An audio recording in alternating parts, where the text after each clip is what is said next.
Well, here we are, the timeless children, bowed.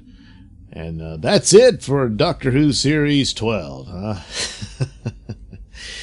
Now, before I got to see it, I saw the thumbnails of other YouTubers and whatnot of people talking about this and tweets talking about it, saying, this is it. Chris Chibnall destroyed Doctor Who and all that.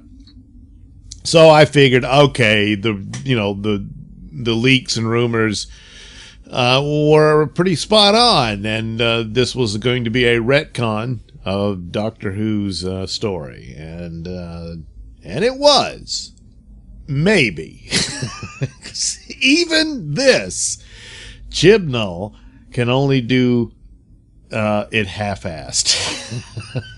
So, and when I was seeing all that, and I figured, okay, yeah, that's what it is. It's the dumb, stupid retcon. And I'm still thinking this, that I think I'm just gonna have to quit this. I'll still do the classic Doctor Who reviews. Maybe if there's an interesting article or something, I might do a video on that. But to keep doing reviews of this, farce, what would be the point? Especially when they do a show that tells you it's all meaningless anyway. However, of course, anything they did wouldn't have mattered because someone else can come along and retcon the retcon and all that. But in this environment and all this crap about, this is the healthiest Doctor Who's ever been and all that, it seems highly unlikely that would ever be allowed anytime soon. And the idea of any better Doctor Who coming in, it would have to be not only a whole new crew, a new doctor and all that, it would have to be licensed out to some other entity, it appears, to get away from this garbage that's demanded from the show itself. A lot of times, this decreased over time that I thought perhaps Chibnall was not entirely at fault because BBC demands and all of that. But I think he got the job because he's the type of guy they agree with, he's got no problem with this. The spoof of Chibnall, the Chibs film where they pulls out the checklist. Yeah, I'm pretty sure that's spot on. But no, he's responsible. So I mean, they wanted a female doctor. Well, you had one. You've got one. This is all unnecessary. But it's never enough, is it? So, yes, the Doctor is, of course, the timeless child, according to this. And originally the Doctor was a little a black girl. After an accident with a friend, she regenerated and became an Asian little girl. And she was adopted by a Gallifreyan woman who was their first, space pioneer, if you will. And she went on travels and adventures.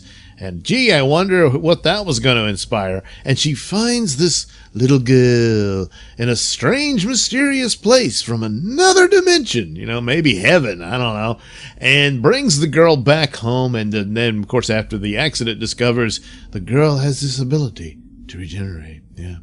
And so she becomes obsessed with trying to replicate this. And she succeeds and regenerates into a black man. And so there she goes on. Her name was Tectoine, or something like that. Not Rassilon. You would think it would be, but no. Maybe Omega? No. Yeah, just throw all that in the trash. And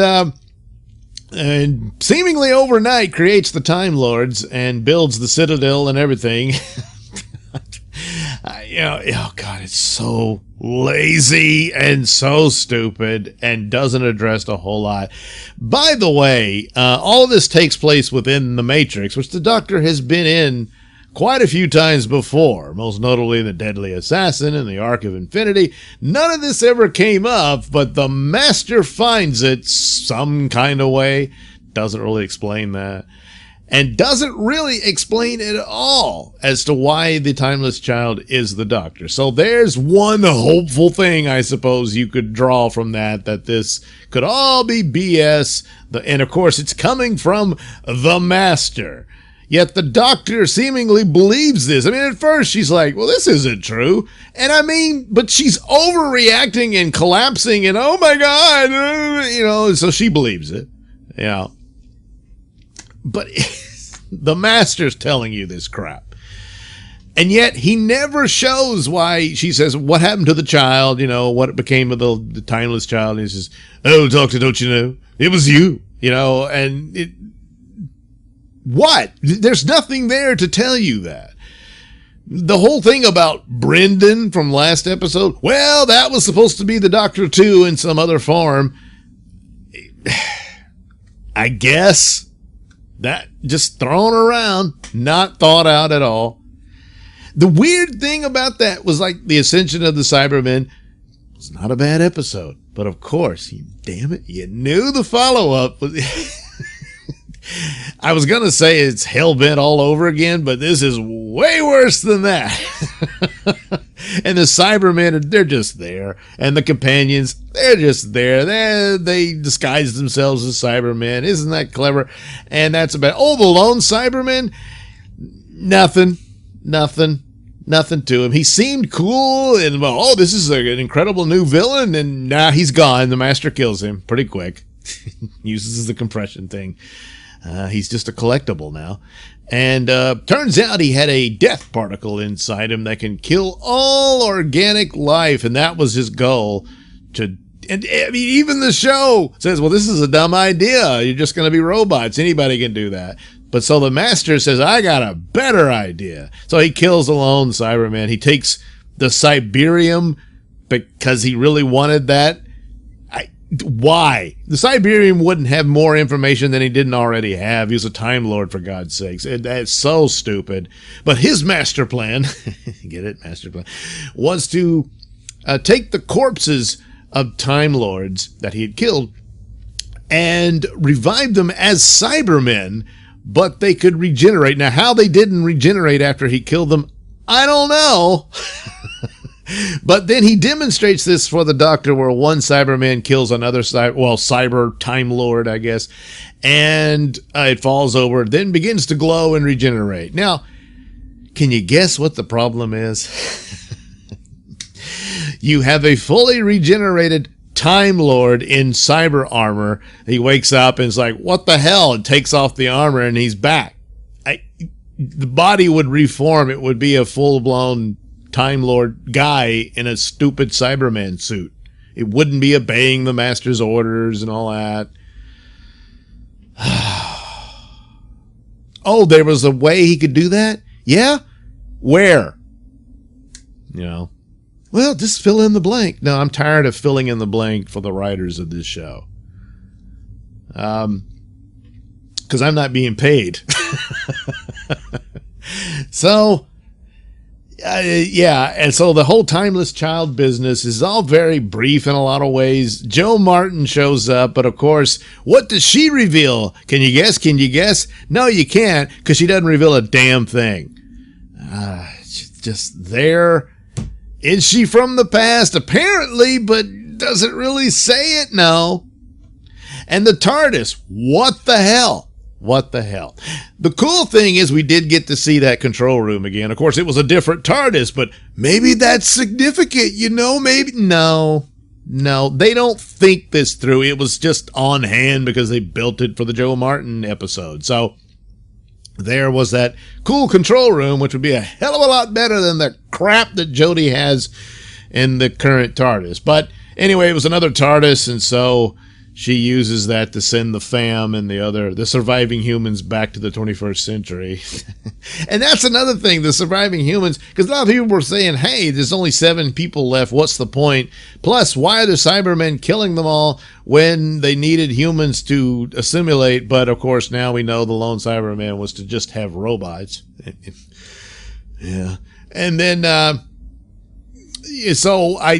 the problem with only 7 left, it means, they can't, the human race is dead. It's over. You know, they can't survive. But the old man at the border seemed to be helping people escape to this other world, which I thought that when the doctor came into proximity to the portal, it revealed Gallifrey. And the guy said, I never saw that before. And so I thought, the humans went somewhere else. It would open to maybe to Earth or whatever, and they escaped from the Cybermen.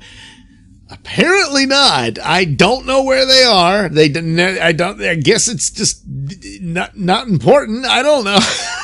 So everybody goes to Gallifrey. The Cybermen show up in their crappy Battlestar, and it's just.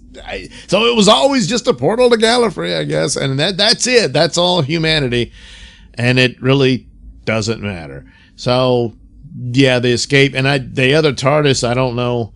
I guess it's just sitting there in, Sheffield? I don't know. Meanwhile, the Doctor gets yet another TARDIS and escapes, goes back to her original TARDIS, and the new TARDIS, or whatever TARDIS, I don't know, is disguised as a tree. Yeah. So she leaves it there and gets back into the police box. And then, the Jadoon show up again, somehow able to beam right into the TARDIS, which is supposedly impossible, but they do it. And then they zap the Doctor off to prison and leave her there. And that's the cliffhanger. Oh my God, what could that mean? Meanwhile, by the way, the Master and the Cybermen are all dead. The old man came in.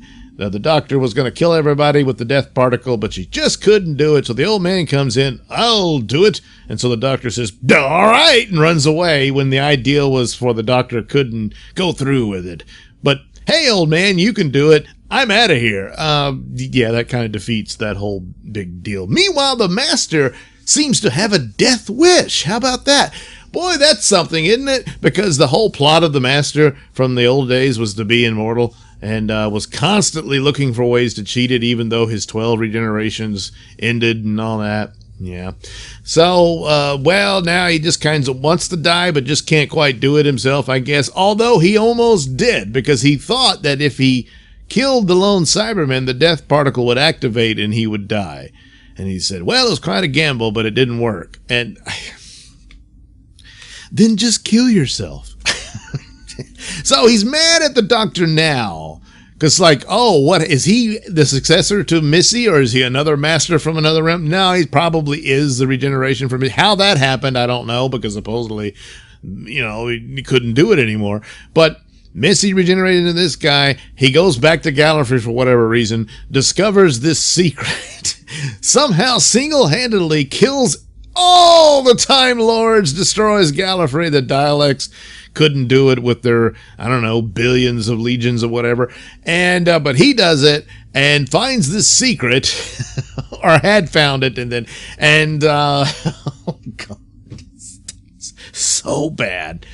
And so as a result of discovering that his ability to regenerate is because of the Doctor, so that really pisses him off.